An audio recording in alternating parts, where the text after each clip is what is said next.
Welcome back नाजरीन। और कश्मीर के हवाले से हम बात कर रहे हैं और कश्मीर में जो एजेके की इस वक्त सिचुएशन है, आज़ाद कश्मीर की, उसके ऊपर गुफ्तगू हो रही है। और साथ ही आज हमें ज्वाइन करेंगे सरदार तनवीर इलियास साहब हैं और उम्मीदवार है वहाँ पे आज़ाद कश्मीर के अंदर भी हुकूमत की तरफ से। उसके अलावा वज़ीर आला पंजाब उस्मान बुज़दार साहब के मामले खुशी भी रहे हैं, साथ ही पंजाब के जो है वो चेयरमैन भी रहे हैं, उनको भी मैं खुशामदीद कहती हूँ। बहुत शुक्रिया सरदार तनवीर इलियास साहब, आपने हमें ज्वाइन किया। बहुत मेहरबानी, बहुत शुक्रिया। सरदार तनवीर इलियास साहब, सबसे पहले बिफोर गोइंग टू इट कि क्या कश्मीर में माहौल है और वहाँ क्या हो रहा है, उससे पहले एक जिस मौजू पे मैंने आपसे बात करनी है इंतहाई इंपॉर्टेंट, और वो मरियम नवाज साहिबा के हवाले से। मरियम नवाज साहिबा का एक शॉट है, वो सुन लेते हैं, फिर मैं आपसे वहीं से आगाज करूंगी। मरियम नवाज साहिबा का आज का शॉट सुनवा दीजिएगा जो मरियम नवाज साहिबा ने कश्मीर में कहा है।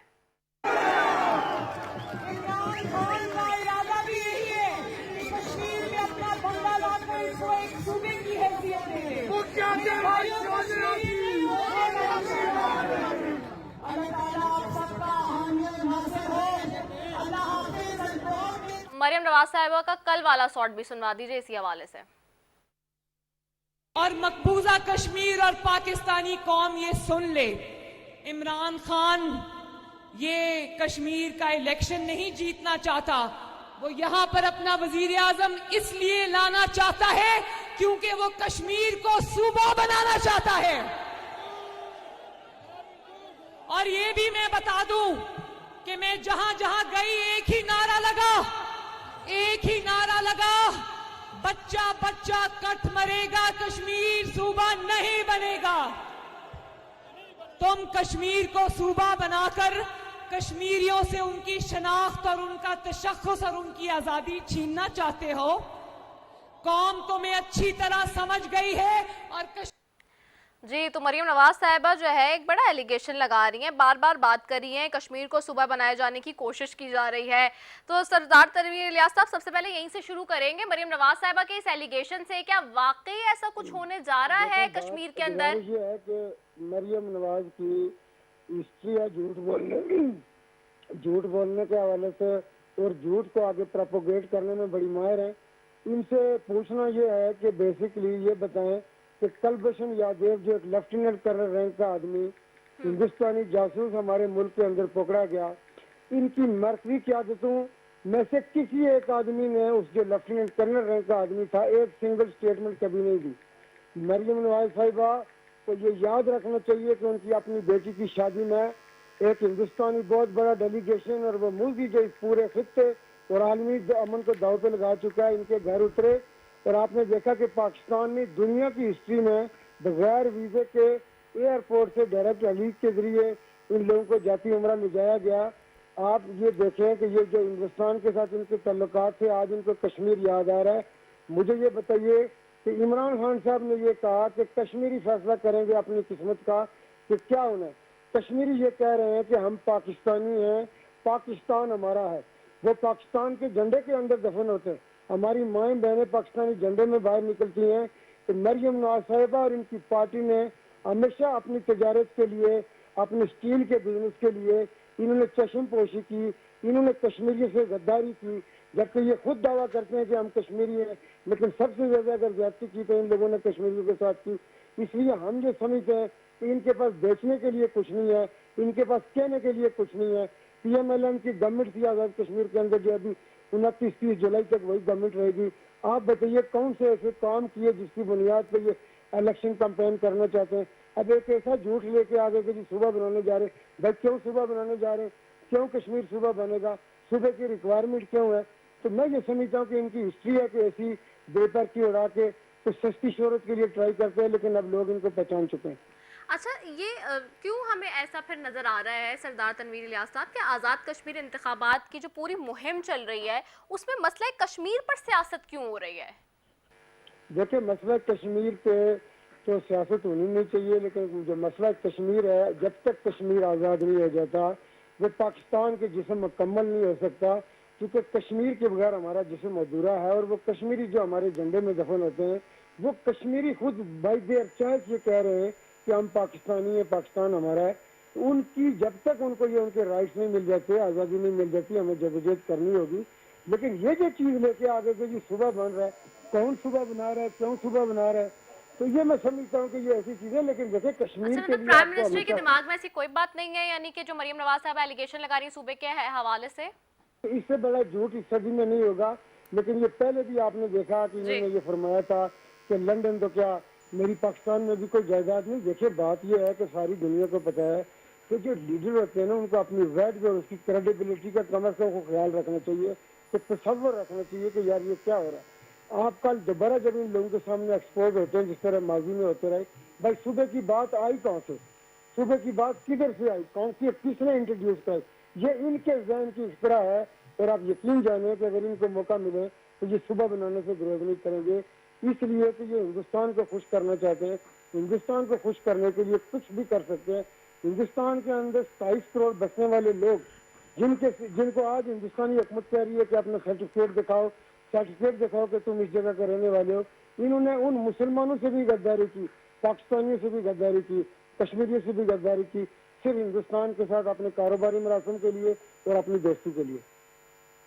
अच्छा, ये भी बताएं सरदार तनवीर इलियास साहब, जानना चाहेंगे कि जाहिर सी बात है कैंपेन हम देख रहे हैं, आपकी भी चल रही है, नून लीग की भी चल रही है, पीपल्स पार्टी की भी चल रही है।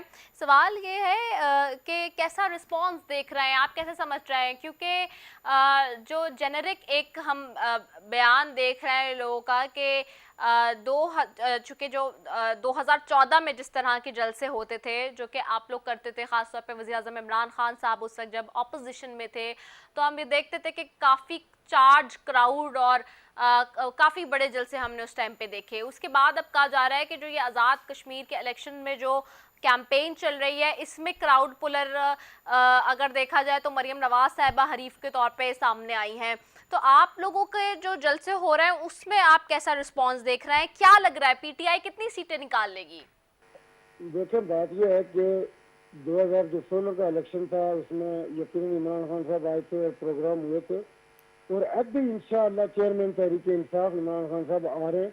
17 को उनका पहला प्रोग्राम होगा बाग के मुकाम पे, पूंछ डिवीजन में बाग के मुकाम पे वो करेंगे, और फिर शायद एक और हमारे डिस्ट्रिक्ट में जाएंगे। तो ये उनके अगले 4-5 दिनों में उनके दौरे होने वाले मुख्तलिफ, तो उससे यकीनन आप क्राउड भी देखेंगे। लेकिन मैं ये समझता हूँ कि बिलावल ने जो प्रोग्राम किए, मरियम ने जो प्रोग्राम किए, ये पब्लिक के सामने एक्सपोज हुए, बड़ी कोशिश की, पैसे दे दिए गए, लोगों को कैश दिया गया, लेबर मंगवाई गई, बिरयानी इनका पुराना हथियार है, कीमे वाले नान, सारा कुछ करने के बावजूद वो शो नहीं कर सकते, क्योंकि जीबी में आज लोगों ने इनका हाल देखा। तो चंद माह पहले जब जीबी में इलेक्शन हुए तो इनका क्या शुरू हुआ था। अच्छा, तो फिर अभी क्या लग रहा है कि कितनी सीट्स निकाल लेंगे अंदाजन?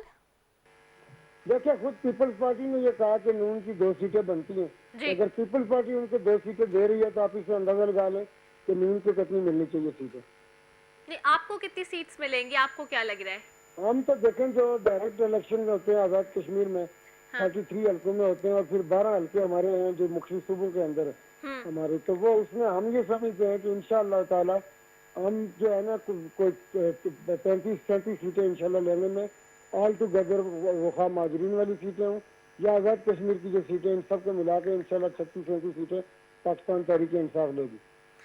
मतलब 33 सीटें आप क्लेम कर रहे हैं कि आप ले लेंगे, समझ रहे हैं? देखिए उसकी एक नहीं, उसकी एक वजह है। अच्छा, क्या? उसकी वजह यह है कि 2011 से लेकर 2016 तक पीपल्स पार्टी का दौरे हुकूमत था, ये मतलब है। 2016 से अभी तक जुलाई 29 तक PMLN का दौर है। तो जब लोग ये देखते हैं कि पीपल्स पार्टी, इससे पहले पीपल्स पार्टी थी और अभी PMLN है, तो लोगों ने ये देख लिया कि तामीर और तरक्की के हवाले से, जहाज के हवाले से, मैं इस वक्त आपको बताऊं कि आज़ाद कश्मीर का सबसे बड़ा चैलेंज बेरोजगारी है। वहाँ गवर्नमेंट से हटके, सरकार से हटके 0.1% भी प्राइवेट सेक्टर एनेबलिंग नहीं है कि प्राइवेट सेक्टर में किसी को जॉब मिल सके। वहाँ पे बहुत हाईली क्वालिफाइड ग्रेजुएट हमारे नौजवान बच्चे और बच्चियाँ इस वक्त आप ये कह लें कि डिप्रेशन का शिकार हो रहे हैं कि किसी जगह पे उनको जॉब नहीं मिल रही। वो कहते हैं, वो हमसे सवाल करते हैं कि हम किधर जाएं। इसी तरह कोई ऐसा काम नहीं किया गया। आप अगर वहाँ पे जाके देखें, मैं अभी 2 जगहों पे गया, एक स्कूल बना 1974 में, तो प्राइमरी था, आज भी प्राइमरी है। दूसरा लोअर मिडिल बना 1976 में, आज भी लोअर मिडिल है। दुनिया कहाँ पहुंच गई, पानी की इंटाइट मिसाइल है आज़ाद कश्मीर के अंदर, कोई बड़ी ग्रेटर वाटर स्कीम्स वहाँ पे नहीं लाई गई। अब जब सारी दुनिया में क्लाइमेट चेंज हो रहा है तो आज़ाद कश्मीर में भी पानी की शॉर्टेज है। तो और ये आप ऐसे इश्यूज हैं कि हुकूमत मैं में समझता हूँ आकर, कि जी जी सरदार साहब, आप हुकूमत में आकर अवाम को क्या नया देंगे जो माजी की हुकूमतों के आप ये जो बता रहे हैं कि गफलतें हैं और देखिए कोताहियां मैंने ये हैं, कहा कि क्योंकि हम लोगों ने इंशाल्लाह 3 साल तो आपको आजमा लिया है, वो पूछ रहे हैं कि आप लोग क्या करेंगे फिर यहाँ आके। देखिए आज़ाद कश्मीर में हमने गुजारिश की है कि आने वाली पीटीआई की गवर्नमेंट सबसे ज्यादा पहले तो वो फोकस करेगी आईटी सॉफ्टवेयर एक्सपोर्ट पे, जिसका बिलियन ऑफ डॉलर का पोटेंशियल मौजूद होता है। लेकिन अगर हम इसको 500,000 2,000 मिलियन पे ही ले जाएं, डॉलर की बात कर रहा हूँ, तो आईटी के अंदर हम ये समझते हैं कि मुख्तलिफ रीजन के अंदर हम सॉफ्टवेयर पार्क बनाएंगे।